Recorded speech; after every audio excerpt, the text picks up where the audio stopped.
छठे श्लोक पर भाष्यकार को अवतरण करने लिख रहा है। शंकराचार्य जी कहते हैं यज्ञदानादि कर्मणाम नित्यानाम नियमेन अवश्य कर्तव्यत्वं शोधकत्वं फलम चौक्त्वा। यज्ञ दान तप आदि कर्मों का जो कि नित्य कर्म है उनका नियमित रूप से अवश्य करना चाहिए, क्योंकि वह पावक है, शोधक है। इस प्रकार उसका फल का भी कथन करके तेषाम अनुष्ठान प्रकारम्बाह, नित्य कर्मों को निश्चय नियमित रूप से करना है, इन कैसे करना है वो बताने के लिए आरंभ करते हैं। एतान्यपि तु कर्माणि संगम त्यक्त्वा फलानि च कर्तव्यानीति मे पार्थ निश्चितं मतमुत्तमम्। एतान्यपि तु कर्माणि संगम त्यक्त्वा फलानि च कर्तव्यानीति मे पार्थ निश्चितं मतमुत्तमम्। एतान्यपि तु कर्माणि, एतान्यपि से किसको लेना है? जब पूर्व श्लोकांत में कहा यज्ञ दान तपांसि, जिसको पावना नहीं कह दिया गया था वह तभी पवित्र कर पाएंगे आपको यदि आप उसको कैसे करेंगे? संगम त्यक्त्वा फलानि च, आसक्ति और फल दोनों को त्यागना पड़ता है। और फिर आसक्ति फल दोनों ही नहीं है तो करेगा ही क्यों? समस्या हो जाएगी, क्योंकि मंदोपि न प्रवर्तते प्रयोजन अनुद्देश्य मंदोपि न प्रवर्तते। आपने फल भी मत चाहो, मैंने प्रयोजन मत चाहो, और उसका अभिमान भी मत करो, आसक्ति भी नहीं, कर्मासक्त भी नहीं होना, तो फिर क्यों करेगा कोई? तब कहते कर्तव्यानीति, इदम मत कर्तव्यम, इस बुद्धि से करना है बस। कर्मासक्ति भी नहीं है, कर्मफलाकांक्षा भी नहीं है, किंतु कर्तव्य बुद्धियां करनी है, इनका कहना है। इति हे पार्थ इदम मतम उत्तमम मया निश्चितम, मे मने मया निश्चितम इदम मतम अत्यंत उत्तमम मतम भवति, ये उत्तम मत है, अतः पूर्वोच्चारों की अपेक्षा से विलक्षण हो गया। वो लोग कोई कर्तव्य बुद्धि से करने को नहीं कह रहे थे, संग त्याग करो, फल त्याग करो, ये सब तो बोला, लेकिन कहते हैं नहीं, वास्तव में संग और फल दोनों त्याग करने के बाद प्रवृत्ति लगभग न के बराबर हो जाती है। इसलिए कहा कर्तव्यानीति, कर्तव्य बुद्धि से करना है, तभी वास्तव में वह अंतःकरण को शुद्ध करेगा। शंकर भाष्य एतान्यपि तु, अपि और तू दो बोल रहे हैं, विचार होगा उस पर। यज्ञदान तपांसि पावनानि उक्तानि, ये यज्ञदान और तप जो पावन है ये कह दिया गया, उन्हीं को यहाँ एतानि शब्द से लक्षित किया गया। संगम आसक्तिम तेषु त्यक्त्वा, उन्हीं कर्मों में आसक्ति को त्याग करके, फलानि च तेषाम त्यक्त्वा, और उनके फल को भी त्याग करके, परित्यज्य कर्तव्यानि इति अनुष्ठेयानि इति, इदम मया अनुष्ठेयम, यह मेरे द्वारा अनुष्ठेय है, इस बुद्धि से। इति मे मम निश्चितम मतम उत्तमम मतम इति, यह मेरा निश्चित उत्तम मत है। निश्चय शृणु में तत्र इति प्रतिज्ञाय पावनत्वंच सहेतुकम उक्त्वा एतानि कर्माणि कर्तव्यानि इति निश्चितम मतम उत्तमम इति प्रतिज्ञातार्थम संभार एव न अपूर्वार्थम वचनम एतान्यपि इति। ये कोई अपूर्व कथन नहीं कर रहे हैं, उक्त का उपसंहार मात्र हो रहा है। निश्चय शृणु में तत्र का तो निश्चितम कह दिए, यहाँ पर समाप्त कर दिया निश्चय को, उपसंहार है, इस लगता प्रत्यांत प्रयोग कर निश्चितम। निश्चय में से शुरू करके प्रतिज्ञा पावनत्वंच सहेतु का मुक्त्वा, हेतु सहित उसके पावकत्व का कथन करके एतान्य भी कर्माणि कर्तव्यानि, इन कर्मों को अवश्य करना चाहिए, यह मेरा निश्चित मत है, उत्तम मत है इति प्रतिज्ञातार्थ का ही उपसंहार किया गया है। न पूर्वार्थं किंचित वचनम एतान्यपि, कुछ अपूर्वार्थ या कुछ भी कथन नहीं कर रहे हैं एतान्यपि इत्यादि से, क्योंकि एतान्यपि से प्रकृति सन्निकृष्टार्थता उपपत्ति है। प्रकृति के सन्निकृष्ट वस्तु कोई एतच्च इदमस्तु सन्निकृष्ट एतदस्तु समीपतरवर्तिनी। व्याकरणकार ने क्या कहा है, यही है ना, तत्व विप्रकृष्टे विजानीयात, और तत् हमेशा विप्रकृष्ट के लिए होता है। असौ थोड़े दूरस्थ के लिए बोलते हैं, असौ सूर्य अयम घट ये आत्मा, ये अंतर किया व्याकरण, श्लोकीय बना दिया है। इदम अदस एतद और तत्, इन चारों को लेकर कहा। यह एतद का प्रयोग हुआ है और वह जो है सन्निकृष्ट अर्थ का उपादन करने के लिए है। और सन्निकृष्ट क्या था, पूर्व श्लोक के तीसरे पाद में जो कहा गया, यज्ञो दानम तपश्चैव, यही सन्निकृष्ट है, उसी को लेना है। सासंगस्य फलार्थिनो बंध हेतवः, ये कहना अभिप्राय आया है, यदि आपने इसको आसंग सहित माने आसक्ति सहित और फलाकांक्षा सहित करोगे, ये बंधन के कारण है। इसलिए अपि कह दी, एतान्येव बंध कारणानि अपितु संगम त्यक्ता फलम त्यक्ता कृतं चेत मोक्ष करानी, ये अपि को घटाने हैं। ये यद्यपि कर्म कैसा है, ससंग और फलार्थी होकर करेंगे, बंध का कारण है। इन अपितु एतान्येव कर्माणि मुक्षो हो, मुक्षु के द्वारा कर्तव्यानि इति अपि शब्द से अर्थ, कर्तव्यानि यह कहते हुए ये अपि शब्द के द्वारा बोध करा रहे हैं, यह मुमुक्षु के लिए यह मोक्ष कारक हो जाता है। वे ही कर्म जो बंधन के कारण थे, वे ही मोक्ष कारण बन जाएंगे। फर्क कितना ही है, पहले में आप संग और फल युक्त करेंगे तो बंधन का कारण है, फल संग परित्याग करके कर्तव्य विद्या करेंगे तो मोक्ष कारण हो जाता है। न तो अन्यानि कर्माणि अपेक्ष एतानि पित्युच्यते, अन्य कर्मों के अपेक्षा करके एतानि करके नहीं कह रहे हैं। अन्य कर्म, इनसे अतिरिक्त और कर्म मानते ही नहीं हम, सारे कर्मों को 3 कोटि में डाल दी, यज्ञ दान तप, बस सारे चीजें इन 3 में आ गए। इसे अतिरिक्त कोई और कर्म हो, उनको व्यावर्तन करने के लिए अपिशब्द के द्वारा कुछ संकेत कर रहे हैं, ऐसी कल्पना नहीं करना। अन्यानि कर्माणि अपेक्षयतानि अपि इति न उच्यते, अन्य वर्णयन्ति, ये तो हो गया भाष्यकार अपने मत बता दिए। अन्य वर्णयन्ति, इस बात कुछ अन्य लोग, पूर्वाचार्य लोग, आचार्य शंकर से पहले के लोगों ने वर्णन किया। नित्यानां कर्मणां फलाभावात् संगम त्यक्त फलानि चेतिनोपपद्यते है, नित्य कर्म में कोई फल होता ही नहीं है, उनको भी फल त्याग करो, ये जो निर्देश आपने करा ये बिल्कुल गलत मत है। एतान्यपीति यानि काम्यानि कर्माणि नित्येभ्यो अन्यानि, देखो ये अन्यानि से वो लोग वो ले रहे थे, यानि काम्यानि कर्माणि नित्येभ्यो अन्यानि, जो नित्यों से अन्य है कौन, काम्य कर्म, वे अपि ते भी अन्यानि एतान्यपि, उनको एतान्यपि से ले रहे हैं, मैंने काम्य कर्मों को एतान्यपि से ले रहे हैं।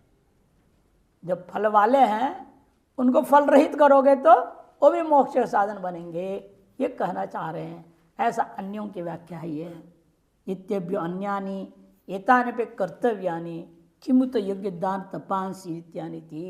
और जब काम्य कर्मों को भी फलाकांक्षा रहित करने के लिए हम कह रहे हैं, तो यज्ञ दान तब जो नित्य कर्म है उनके बारे तो कहना ही क्या है, वो तो तुम्हारा तो कर्तव्य ही है, ये कहना है। ऐसा अन्य लोगों ने व्याख्या किया, तद असत, यह उनका कहना ठीक नहीं। यदि यह कहना होता तो 4 मत के अंतर्गत ही आ गया, आप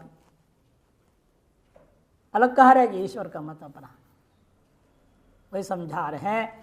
नित्यानव्य कर्मणाम फलवत्व से उपाय तत्व, सबसे पहले जो तुमने कहा नित्य कर्म कोई फल ही नहीं है, वो खंडन पहले कर देते हैं। नित्यानाम कर्मणाम फलवत्व से उपपायितत्वात्, इसको उपाय पहले कर चुके हैं। यज्ञोद्दानम तपस्यैव पावनानि मनीषिणाम, यहाँ पर भी कह दिए, पूर्व में भी कह चुके हैं, इनके फल है इत्यादि वचनेनो। नित्यान्वे कर्माणि बंध हेतुत्वाशंकया जिहासोर मोक्ष कुतः कामेषु प्रसंग।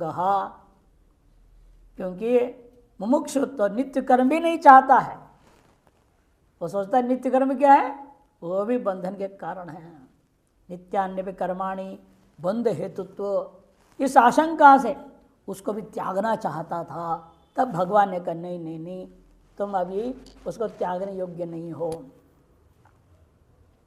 मुमुक्ष हो कुतः कामेश प्रसंग, जब ऐसे उस नित्य कर्मों को भी त्यागना चाह रहा है, उसको हम लगाने के लिए कोशिश कर रहे हैं, तो काम्य की प्रसक्ति कहाँ रह गया उसके अंदर। जिसको आप करें फल त्याग करके काम्य कर्म करो, ऐसे कहने का प्रसंग ही नहीं बनता है। उसके सामने काम्य की प्रसक्ति ही नहीं है, तो नित्य की प्रसक्ति थी, उसे भी त्यागना चाह रहा था। तब उसको कहा कि नहीं नहीं, यही तुमको ज्ञानाधिकारी बनने वाला चीज़ है।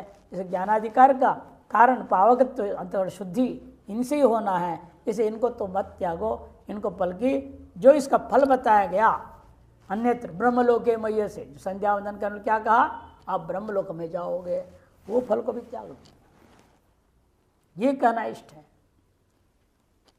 कुतः कामेश प्रसंग, क्योंकि दूरेण है अवरं कर्म निंदित तत्व। ये जो अवर है ज्ञान की अपेक्षा से अवर है, निकृष्ट है। और कम को दूर से ही नमस्कार करना चाहता है।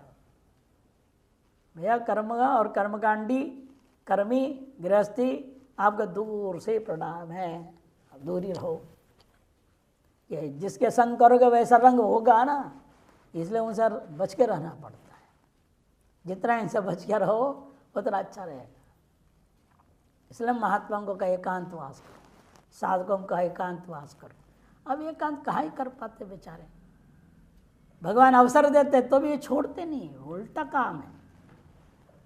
भगवान आपको चारों तरफ से लात मारते हैं अच्छी तरह से, तो छोड़ दे, कहाँ चक्कर में पड़ा है, चल साधक बन।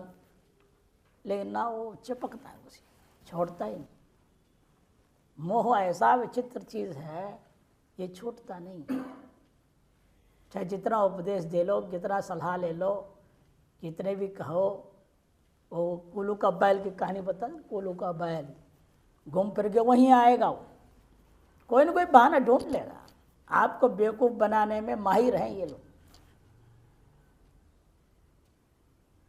वो सोचते हैं कि हम भी बहुत होशियार हैं, बहुत सतर्क रहना पड़ता है। आजकल हमको तो सलाह देने को भी डर लगता है, उल्टा हमें ही पर न पड़ जाए। वो जाके वो बोल देंगे स्वामी जी ने सलाह दिया था, अब हो गया ना, अरे तुम्हारी भला के लिए तुमको कहा, तुम जाके उधर जाके आग लगा रहे हो। वो क्या सोचेगा, ला स्वामी जी भी हमारे साथ ऐसे कर, हमको छुड़ाना चाहे, उल्टा पड़ेगा। इसलिए बहुत सोच समझ के बोलना पड़ता है। ये आसक्ति त्याग करना, किसी वस्तु के प्रति, कर्म तो छोड़ो, वस्तु के छोड़ो, किसी के प्रति भी आसक्ति नहीं छूटती है। जब आसक्ति नहीं छूटती तो फल कहाँ से छोड़ा। संगम त्यक्त्वा फलानि, दोनों छोड़ने के लिए कह रहे हैं, तभी कर्तव्य बुद्धि से कर पाओगे।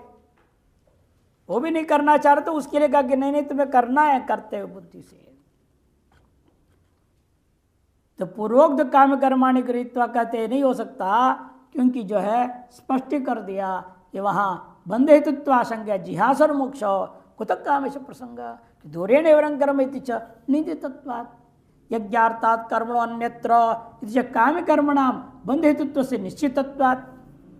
स्पष्ट कह दिया अली पूर्व में, त्रिगुण्य विषया वेदा निस्त्रिगुण्यो भवार्जुन, वहाँ भी कहा है त्रिविद्या माम सौपापूत पापा क्षीणे पुण्य मर्त्यलोक विशंति दूर व्यवहितत्वाच्च न कामे श्वेतान्य पिति व्यपदेशः। तो दूरता और व्यवहित कर दिया गया है ऐसे काम्य कर्मों को एतान्य पे तरफ पकड़ना, यह बिल्कुल ही उपदेश देना अनुचित हो जाएगा, न व्यपदेशः। शंकराचार्य टीका एतानीति एतान्यपि तु कर्माणि संगम त्यक्त्वा कर्तव्यानि इत्यत्र। एतानि अपि तु कर्माणि संगम त्यक्त्वा कर्तव्यानि इत्यत्र। त्वंतथादि न पूर्वभागी, तू अंत अथ आदि न पूर्वभागी। ये कोशकार ने कहा जहाँ तू आता है कहीं अंत आ जाता है, कहीं अथ आ जाता है ना। ये सब शब्द जो होते हैं वे पूर्व भागी नहीं होते, बल्कि पूर्व का व्यावर्तन करने के लिए होते हैं, पूर्व को काटने के लिए। अंग्रेजों ने इफ्स एंड बट्स बोलते हैं उसको। यदि का मतलब पीछे का गया कहानी, अथवा मैंने विकल्प कर दिया। तू अंत अथ आदि न पूर्वभागी, पूर्वान्वयी नहीं होते, पूर्व का व्यावर्तन करने के लिए होते हैं। इति न्याय न तू शब्द योगात, या तू शब्द का योग होने से, अपिशब्दाच अपिशब्द का होने के कारण से भी, च उक्त व्यतिरिक्तानि काम्यान्यपि कर्माणि अकामेन कर्तव्यानि एव अन्यथा तो अपिशब्द प्रयोग से व्यर्थता स्यात् इति विद्बुद्धिर न मंतव्यम। देखो जो अन्य को बात को उठा दिए, भाष्यकार करने को और स्पष्ट कर रहे हैं। जो लोग कहते हैं यहाँ पर जो अपिशब्द का उक्त व्यतिरिक्तों को लेने के लिए, उक्त व्यतिरिक्त कौन है? यज्ञदान पुरुष श्लोक में जो उक्त, उससे व्यतिरिक्त सबसे क्या लेना चाह रहे हैं? वो काम्य कर्मों को लेना चाहते हैं। काम्यानि भी कर्माणि अकामेन कर्तव्यानि वो, अन्यथा तो अपिशब्द प्रयोग से व्यर्थ था, अपिशब्द प्रयोग करना व्यर्थ है। ऐसे विद्बुद्धिर न मंतव्यम, ऐसा मनन नहीं करना चाहिए। तथा त्वे भगवद वचन वैलक्षण्य भाव प्रसंगा, भगवान के जो प्रनिश्चित जो पक्ष है पूर्व चार पक्षों से विलक्षण कुछ नहीं रह जाएगा, उन्हीं कोटि में ये भी चला जाएगा। सर्वकर्म फल त्यागम प्राहुस त्यागम विचक्षणा इत्यत्र सर्वपदेन पूर्वोक्त काम कर्माणि गृहीत्वा सर्वेषां काम्यानाम अकाम्यानां च कर्मणां फलमात्र से परित्यागम प्राहुरिति उक्तमत भेद एव अत्रापि पुण्यस्तस्या। वही मत यहाँ पर भगवान ने दूसरे शब्दों में कह दिया, ये कहने का आपत्ति आ जाएगी। फिर भगवान ने क्या आपने बात कह दी, भाई कहना चाहिए तो वही पक्ष ठीक है, सीधा बात खत्म करते। पूर्वक जो है काम्य कर्मों को ग्रहण करके वहाँ क्या कहा, काम्य अकाम्य सकल कर्मों को फल मात्र परित्याग करके करना चाहिए। ये जो उक्त 3-4 मत में से एक मत था, उस मत भेद को ही आपने भी यहाँ उपन्यास कर दिया। भगवती तन्मत अनुसारित्वे स्वातंत्र्य भाव प्रसंगात निश्चय श्रृणु में तत्र इति वचन व्याघात प्रसंगात। भगवान यदि उसी मत का अनुसरण कर रहे हो तो भगवान के अपने स्वतंत्र मत क्या रह गया, स्वातंत्र खत्म होगी। और निश्चय श्रृणु में तत्र, उसमें से मैं उसके उन सबको हटा करके मेरा अपना निश्चय के वो सुनो, ये बात जो वचन था उसके साथ व्याघात की प्रसक्ति होगी। यज्ञार्थात् कर्मणो अन्यत्र इति अयज्ञार्थस्य काम्य से बंधकत्व विधानात् कृपणा फल हेतव इति काम्य कर्मणो निंदितत्वाच्च। यज्ञार्थात् कर्मणो अन्यत्र, इसी स्थल में अयज्ञार्थ जो काम्य कर्म उनको बंधकत्व विधान कर दिया गया, और कृपणा फल हेतव इस काम्य कर्मों को निंदा भी कर दी गई। नैवात्र तेषां प्रसंजनमस्ति, उनकी प्रसंग ही यहाँ पर नहीं रह गया। तर्हि अपिशब्द तू शब्द योर व्यर्थता स्यात्, और अपिशब्द की वजह से इतनी कल्पना कर लोगे फिर तू शब्द भी व्यर्थ हो जाएगा, ये दोनों ही शब्द व्यर्थ होने लग जाएंगे। यदि चेत यदि ऐसा कोई आशंका करे, जवाब देते उच्चते तू शब्दो नित्यानाम काम व्यतिरिक्तत्व बोधनार्थ। तू शब्द जो है नित्यों का काम्य से व्यतिरिक्त तत्व बोध करने के लिए, और अपिशब्द क्या है? संभावना अर्थ, नित्यों को भी त्यागने की संभावना आ रही है। मुमुक्षु जो है नित्य कर्मों को भी बोझ समझने लगता है, ये भी बंधन के कारण तो नहीं है। ये संभावना को काटने के लिए अपिशब्द आया हुआ है, से दोनों सार्थक है। तू जो है काम्यों का निवारण कर दिया निंदित होने के नाते, और अपि जो है संभावित नित्य का भी परित्याग है, उसका व्यावर्तन कर दिया। एतत् शब्दः सन्निहित परामर्शार्थ, और एतान्य भी जो एतत् शब्द हो प्रकृति, वह तो सन्निहित का ही परामर्शक होता है। ततएव एतानि पूर्वोक्तानि यज्ञदानादीनि इति तो नित्यानि न तो काम्यानि। इसलिए एतानि से पूर्वोक्त यज्ञदान तब कोई लिया जाएगा वह जो नित्यों को लिया जाएगा, न तो काम्यानि। तथापि काम्यवत फलाभिसंधि युक्तानि चेत, फिर भी वो नित्य कर्म भी काम्य के समान फलाभिसंधि युक्त हो जाए तो फिर वो बंधन का कारण हो जाएगा। बंधा एव भवंती न तो मुक्त, फिर बंध के लिए होगा, मुक्त के लिए नहीं होगा। अतः उसको नित्य कर्म का भी जो फल यद किंचित अर्थवाद आदि में जहाँ कहीं भी कहा हो, और जिस कर्म का कोई फल नहीं भी कहा हो, उसका फल क्या बताया था?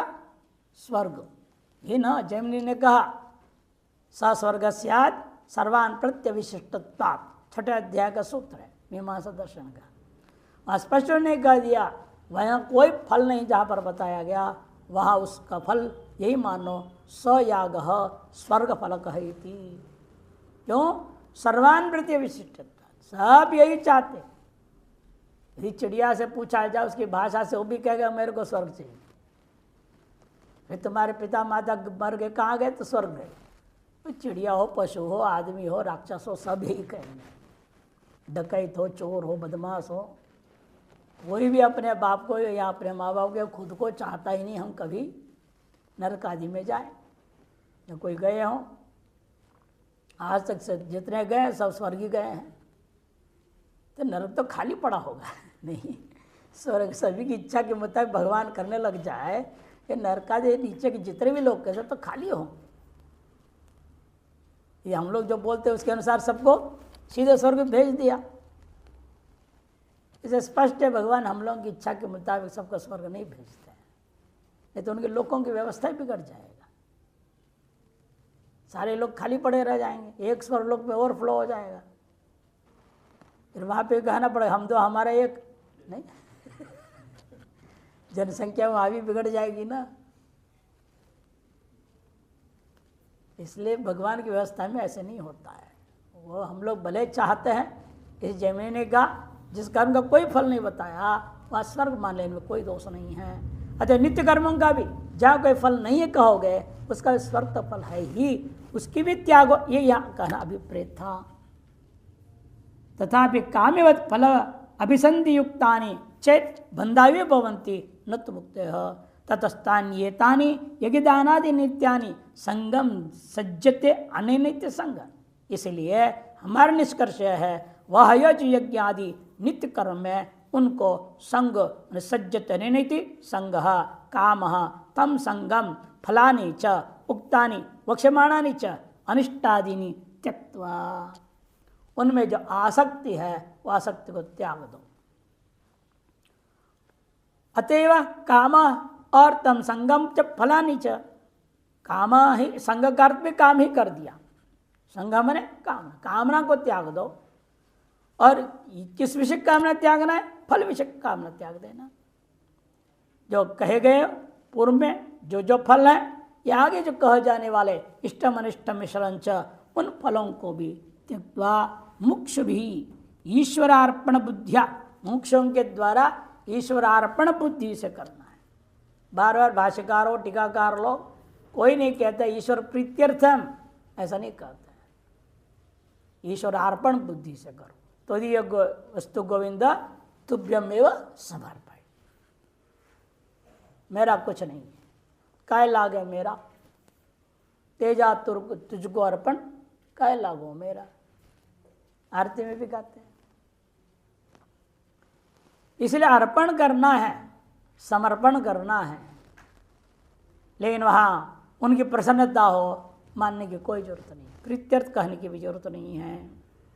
अर्पण बुद्धिया करते हुए निश्चितम श्रुति युक्ति भी निर्धारितम, श्रुति युक्ति आदियों के द्वारा यही निर्धारण कर दिया गया।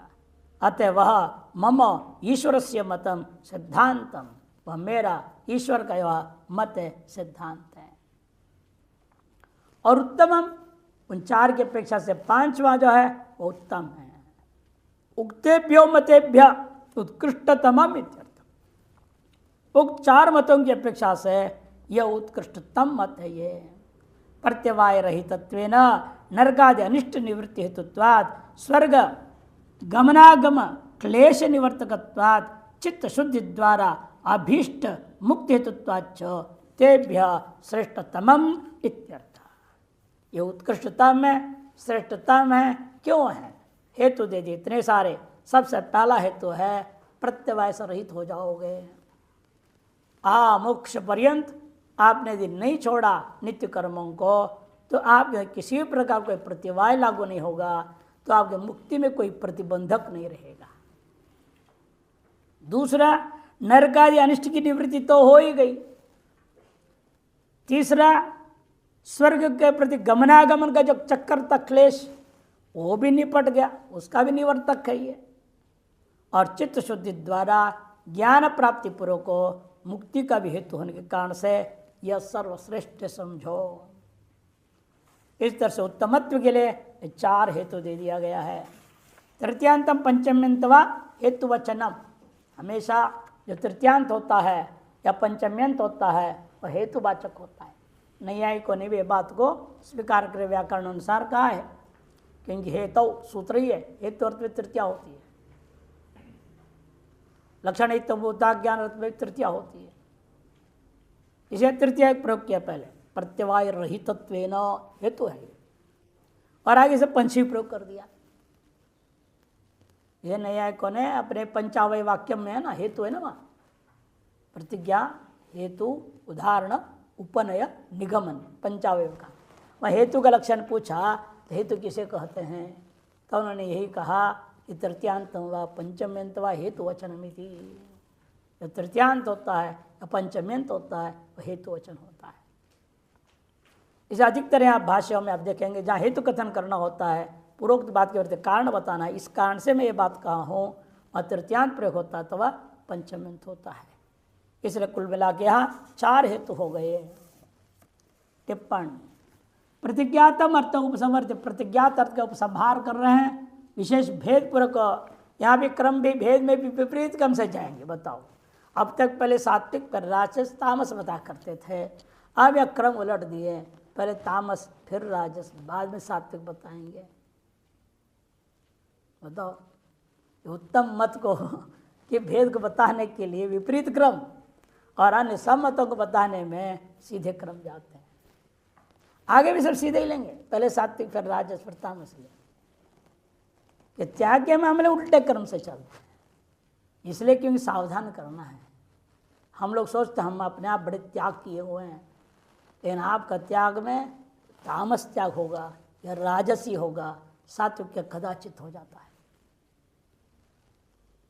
इतना आसान नहीं है सात्विक त्याग। इसे पहले उसको प्रदर्शित न करके आपके अंदर झूठे कल्पना कर हाँ मैं सात्विक त्यागी हूँ, ऐसा ना हो जाए, इससे पहले आपको तामस त्याग बताया जाएगा। और देख लो अपने आप, ये त्याग हम तो ऐसे तो नहीं कर रहे हैं, पकड़े भी हैं और छोड़े भी हैं, ऐसे खेल तो नहीं खेल रहे हैं।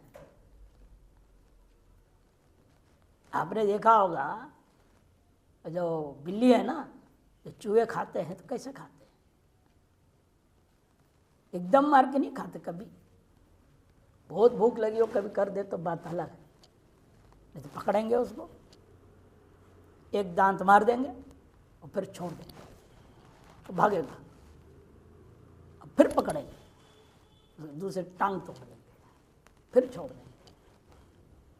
वो बेचारा जितनी है उतनी पर भागने की कोशिश करता है, फिर पकड़ेंगे और टांग तोड़ देंगे। ऐसे करते करते फिर उछालेंगे, वो देखेंगे हाँ गिर रहा है, खुश होता है बिल्ली।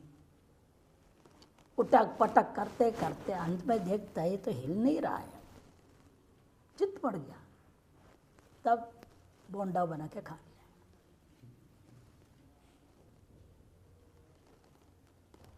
वैसे आप भी त्याग कर रहे हैं पकड़ रहे हैं, त्याग कर रहे हैं पकड़ रहे हैं, मतलब सब बिल्ली है लोग सब बिल्ली पिछले जन्म में रहे होंगे, न छोड़ते न पकड़ते, ढंग से पकड़ो या तो ढंग से छोड़ ही दो ना, और न ढंग से छोड़ना है न ढंग से पकड़ना है, सब तामस त्यागी है। इसे पहले तामस को बताएं, फिर उसे थोड़े उत्कृष्ट है, राजस है, अंत में बताएंगे सात्विक को। तू शब्द शंका निवारणार्थ, तू शब्द शंका का निवारण करने के लिए या काम कर्मों को फल त्यागपूर्वक किया जाए या न जाए, उस शंका का निवारण करे तू कर दे, मैंने काम को बिल्कुल दूर रखो। कर्मसु अंतःकरण शोधने सामर्थ्यमस्ति चेत फलाकांक्षा सत्वेपि तानि शोधकानि कथम न भविष्यन्ति इति शंका तद व्यावर्तनार्थम इति बोध्य। कर्मों में अंतःकरण शोधन करने का सामर्थ्य यदि है तो फलाकांक्षा का रहने पर भी वह कर्म क्यों हमें अंतःकरण शोधन नहीं करेंगे? उसके सामर्थ्य है तो कर दे। इति आशंका यदि होती है उसका व्यावर्तन तो नहीं। हर चीज़ में एक सामर्थ्य है जरूर, लेकिन सामर्थ्य को हम किस तरह से उजागर करेंगे, उद्दीपन करेंगे, उसके ऊपर निर्भर है। अब देखो, कच्चा प्याज खाओ और छौंक करके खाओ, अर्क निकाल के पियो, तीनों में अंतर है। अर्क निकाल के पिला दो, बुखार छट भाग जाएगा। कच्चा खाओ, ब्रह्मचर्य में उपयोगी, अरे पका के छौंक करके बढ़िया से मसाले डाल के खाओ, ब्रह्मचर्य नष्ट हो जाएगा। है तमोगुणी वस्तु, लेकिन तमोगुणी वस्तु को भी प्रयोग औषधि के रूप में प्रयोग कर सकते हो, स्वास्थ्य लाभ के लिए भी कर सकते हो, या अपने स्वास्थ्य का नाश करने के लिए भी प्रयोग कर सकते हो। इसे वस्तु का प्रयोग, उसका सामर्थ्य नहीं था क्या? नहीं, छौंकने से सामर्थ्य का आपने नष्ट कर दिया। कर्म में शोधकत्व सामर्थ्य था, लेकिन फलाकांक्षा करके उस सामर्थ्य को आपने खत्म कर दिया। इसे आज कोई शंका करे, कर्म में स्वाभाविक सामर्थ्य है ना, मैं फलाकांक्षा करूं या ना करूं, वह मेरे अंतःकरण शुद्ध करते जाए, तो ऐसा नहीं हो सकता। क्या आपने उसके तासीर बदल दिया। उसको क्या बोलते हैं आयुर्वेद में? तासीर बदलना। वही चीज है, योग पर निर्भर होता है, वस्तु का स्वरूप बदलते जाता है, सामर्थ्य बदल जाता है। अब दही है, चीनी डाल के खाओ, नमक डाल के खाओ, सादा खाओ, तीनों में अंतर है, तीनों में फर्क है। हर एक चीज में समझना चाहिए। वही वस्तु सात्विक भी है, वही वस्तु रासिक, वही वस्तु तामसिक हो जाता है। सादा दही खाओ, बिना कुछ डाले खाओ, वो सात्विक है। नमक डाल दिया और राजसिक हो गया, चीनी डाल दिया वो तामसिक हो जाता है। इसलिए आप मिष्टी दो ही खाएं, कभी मिष्टी दो ही, बंगाली जो बोलते हैं, बस सो जाओगे, उठोगे नहीं, वो सुला देता है, तामसी हो जाता है। तो ये व्यवहार में देखा गया, हर वस्तु में इस तरह से है। हम ध्यान दें ना दें बात अलग, विचार करें ना करें। देखो कर्म में भी इसी प्रकार से अपना सामर्थ्य को आप उद्दीप्त करेंगे या उसको अभिभूत करेंगे या उसको बिगाड़ के खाएंगे, ये आपके ऊपर निर्भर है। तद्दत कर्म में भी समझो, उसका सामर्थ्य है शोधकत्व, लेकिन जैसे मैंने सब फलाकांक्षा पे छौंक लगा दी, वो बिगड़ गया, उसका तासीर बदल गया, अब वो बंधक बन गया, शोधक नहीं रह गया। मोक्ष तो दूरी बात है। इसे कोई आशंका कर सामर्थ्य है तो वो चाहे जैसा भी कर लो, अपने सामर्थ्य करेगा, काम करेगा, यह आशंका को व्यावर्तन करने के लिए यहाँ पर तू कह दिया। अतः इस प्रकार से कामित कर्मों को सर्वथा त्यागने के लिए ही यहाँ तू कहा गया। तानि कर्माणि फलाभिसंधि युक्तानि तावदेव अंतःकरणम शोधयन्ति। वे कर्म फलाभिसंधि युक्त होकर उतरे तक के अंतःकरण शोधन करते, ये न फल भोग योग्य भवति। देखो, आपके अंतःकरण शुद्ध किया, काम्य कर्म भी, फल युक्त काम्य कर्म भी आपका अंतःकरण उतनी शुद्ध करता है तो आपको उस फल भोग के योग्य बनाता है, ज्ञान के योग्य नहीं बनाता। जैसे आपके अंतःकरण में जो स्वर्ग जाने का प्रतिबंधक है, वो प्रतिबंध को नष्ट करेगा ना, उतना तो शोधन करेगा नहीं करेगा। अब स्वर्ग की कामना से कोई कर्मकांड करोगे, वो क्या करेगा? वह कर्म आपका अंतःकरण शुद्ध उतनी करेगा जो कि स्वर्ग जाने के लिए प्रतिबंध के उन्हें दूर करेगा। लेकिन अंतःकरण इतना शुद्ध नहीं करेगा जिससे आपका ब्रह्म ज्ञान हो जाए और मोक्ष हो जाए। फिर आपकी फल का संकल्प क्या होगा? सृष्टि अवस्था बिगड़ जाएगी। यदि फल संकल्प पूर्वक आपने किया, उसने वो फल नहीं दिया और दूसरा फल दे दिया, ये नहीं हो सकता। इसलिए यदि फल कामना से कर रहे हो, उसका सामर्थ्य पूर्णतः क्षीण नहीं हुआ है शोधकत्व, लेकिन उतना वो शुद्ध कर रहा है जो आपको फल भोग करने योग्य बना दे रहा। किंतु न ज्ञान उपयोगिनी, ज्ञान की उत्पत्ति के योग्य जो अंतःकरण विद्यमान प्रतिबंधक, उनका शोधन करने वे योग्य नहीं हो सकते। इसी बात को हम नहीं कह रहे हैं। तदुक्तम वार्तिककार ही काम्य शुद्धिरस्त्येव भोग सिद्ध्यर्थमेव सा विड्वरादिदेहेन नहि इंद्रम भुज्यते फलम। देखो कितना सुंदर कहती है। काम्य में भी शुद्धिकरत्व है, हम मना नहीं कर रहे हैं, लेकिन कितनी शुद्धि करता है? भोग सिद्ध्यर्थम एव, वो फल भोग की सिद्धि के लिए जितनी जरूरत है उतनी शुद्धि करेगा, ताकि आप स्वर्ग जा सके इंद्र के पास। ये आप बिल्कुल शुद्ध ना हो गए, प्रतिबंध स्वर्ग जाने के प्रति शुद्ध ना हो गए, आप सीधे सुवर में चले जाओगे, वहां स्वर्ग का सुख भोग सकते हो? स्वर्ग को एसी में रख दो ना, तो भी उसको स्वर्ग सुख महसूस नहीं होता, बल्कि दुखी हो जाएगा।